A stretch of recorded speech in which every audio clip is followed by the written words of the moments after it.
और इस G20 के मंच के जरिए कैसे दुनिया की उम्मीद, विश्व का एक भरोसा भारत बन रहा है, प्रयास कर रहा है और दुनिया का पथ प्रदर्शक बन सकता है, इस पर आज हम लोग बात कर रहे हैं। हमने आपको प्रधानमंत्री का ओपनिंग रिमार्क जो है वो आज दिखाया, जिसमें उन्होंने कहा कि अगर कोविड से हम मिलकर निकल सकते हैं तो फिर ये रूस रशिया युद्ध जैसी बातों पर जो अविश्वास पैदा हुआ है उसको भी हम लोग दूर कर सकते हैं। वर्ल्ड लीडर से जिस तरीके से उनकी मुलाकातें हुई वो हमने आपको दिखाई, जहां कोणार्क चक्र पीछे दिखाई दे रहा है बैकग्राउंड में, प्रधानमंत्री सारे विश्व के नेताओं को बता भी रहे हैं कि भारत की सभ्यता क्या है।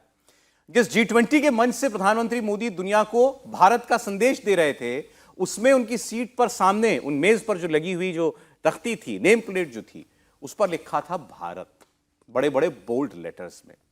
अब इस पर सियासत करने वाले सियासत कर सकते हैं कि भाई इंडिया भूल गए हैं, भारत ही याद है, लेकिन जो है अब वो है। और ये बात तय हो गई आज, पहले भी लगभग तय थी, अब तो बिल्कुल ही तय है कि प्रधानमंत्री नरेंद्र मोदी हो, भारत की सरकार हो, भारत के मंत्री हो, अब जो काम होगा वो होगा भारत के नाम के साथ।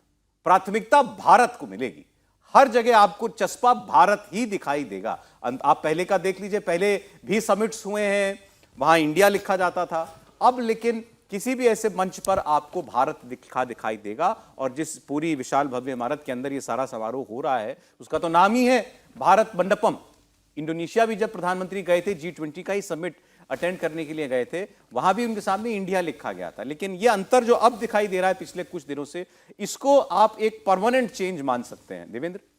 इसमें कोई दो राय नहीं, और ये चेंज सिर्फ प्रैक्टिस में इसी रूप में होगा। इसके लिए कोई कानूनी प्रक्रिया नहीं अपनाई जाएगी, कोई संविधान संशोधन या कोई और चीज़ करने की ना ज़रूरत है, ना ऐसी कोई मंशा है। लेकिन इतना तय है कि अब व्यवहार में यही चलते रहेगा और हर लेवल पे ये दिख रहा है।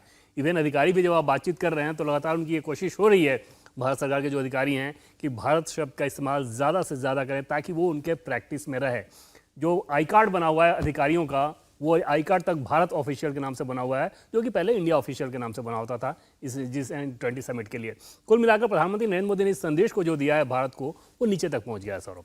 और इसके लिए वो ऐसा भी नहीं है कि कोई हमारी जो पॉलिटिक्स है अंदर की, उसमें इसको कोई मुद्दा बनाने की कोशिश की जा रही है, बल्कि खबर तो ये कि प्रधानमंत्री चाहते हैं इस पर कोई विवाद की ये कोई हो ही ना, ये बस हमारे चलन में आ जाए, बिल्कुल हमारी प्रैक्टिस में आ जाए। और मंत्रियों को उन्होंने बाकायदा पिछले दिनों जो काउंसिल ऑफ मिनिस्टर्स की बैठक हुई थी, उसमें बाकायदा ये कहा कि भारत बनाम इंडिया के विवाद में पड़ने की बिल्कुल जरूरत नहीं है। संविधान में दोनों ही हैं लिखे हुए, भारत का प्रचलन करना है। ये अपोजिशन जानबूझ के चाहता है कि इस पर कंट्रोवर्सी हो, विवाद हो, उस विवाद में आपको नहीं पड़ना है, उस पर बयानबाजी नहीं करनी है। अब समझा जा सकता है कि अगर शीर्ष स्तर पर इतनी क्लैरिटी है तो फिर नीचे तक वो कैसे जाएगी कि आपको इस डिबेट में नहीं पड़ना है। कुछ नेताओं ने बयानबाजी करना शुरू कर दिया था, शायद उनके लिए भी एक इंस्ट्रक्शन था। वो डिबेट तो लेकिन लगातार चल रहा है और चलती रहेगी ये बहस। तो विपक्ष तो ये कहेगा ही ना कि भाई इंडिया से दुश्मनी हो गई है, इंडिया का नाम नहीं लेना, इंडिया नाम से प्रॉब्लम हो गई है। और ये सब कुछ क्यों है? क्योंकि इंडिया गठबंधन बन गया है। अब आज G20 के समिट पर भी तख्ती पर भारत लिखा हुआ है, तो इस पर भी बातें होंगी हर्षवर्धन जी। नहीं, देखिए बातें तो होंगी, लेकिन उस बात का जो परिणाम है वो उनके विपरीत ज़्यादा जाएगा। वो इसलिए क्योंकि एक तो ये कि संविधान में भी जो इंडिया दैट इज़ भारत है, अगर उस वक्त लोग सहमत हो गए होते कि अभी आज से हिंदी में सब कुछ कामकाज करते हैं, तो उस वक्त कहा गया कामकाज की भाषा अभी अंग्रेजी रखते हैं, आगे हिंदी कर देंगे। नहीं हो पाया, लंबे समय तक उसी तरह की मानसिकता रही। लेकिन आज तो हम उस दिशा में बढ़ रहे हैं। आज भारत के प्रधानमंत्री दुनिया के हर मंच पर हिंदी भाषा में बोलते हैं। आज अधिकारियों को अगर देश के प्रधानमंत्री और गृह मंत्री, जो दोनों सबसे ताकतवर लोग हैं, उनके सामने कुछ बात कहनी है, तो आप समझिए आपको हिंदी में ही लेकर जाना होगा। इसका एक छोटा सा खुद का मेरा उदाहरण है कि एक मल्टीनेशनल कंपनी है, उसको प्रधानमंत्री कार्यालय में एक ऐसा प्रेजेंटेशन देना था बहुत बड़ी योजना को लेकर। उन्होंने अपने पूरे के पूरे उस जो उनका प्रपोजल था उसको हिंदी में करवाया और कहा कि जो वहां ज्वाइंट सेक्रेटरी के जो पीएमओ में अलग अलग डेस्क हैं हर काम के लिए, उन्होंने सजेस्ट किया कि अगर आपको पीएम तक पहुंचाना है तो आप हिंदी में बात कीजिए। यानी मन से तो भारत ये सरकार हो चुकी, आज लिख दिया। G20 जैसा अवसर था जहां कोई दिक्कत नहीं, अब G20 के मंच पर बोल दिया तो दुनिया के सारे जितने शक्तिशाली देश हैं वो देख रहे हैं, सबके जो ऑफिशियल कम्युनिकेशन में है वो चला गया। तो एक तरह से आप कहें कि बहुत सही अवसर चुना गया है।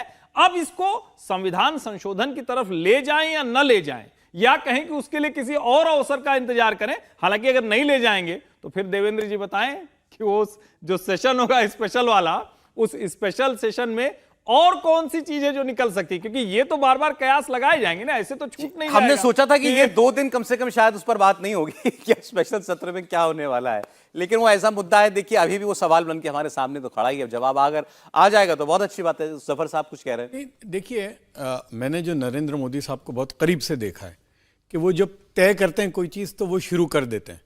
अच्छा, और वो मैंने एक और बात भी देखी, वो उसके परिणाम या जो कॉन्सिक्वेंसेज हैं उसका वो कभी भी इंतज़ार नहीं करते। उनको जो करना है, और बोलते हैं ना हाथ कंगन को आरसी क्या, देखिए आप वो बोर्ड क्या लगाया है, भारत,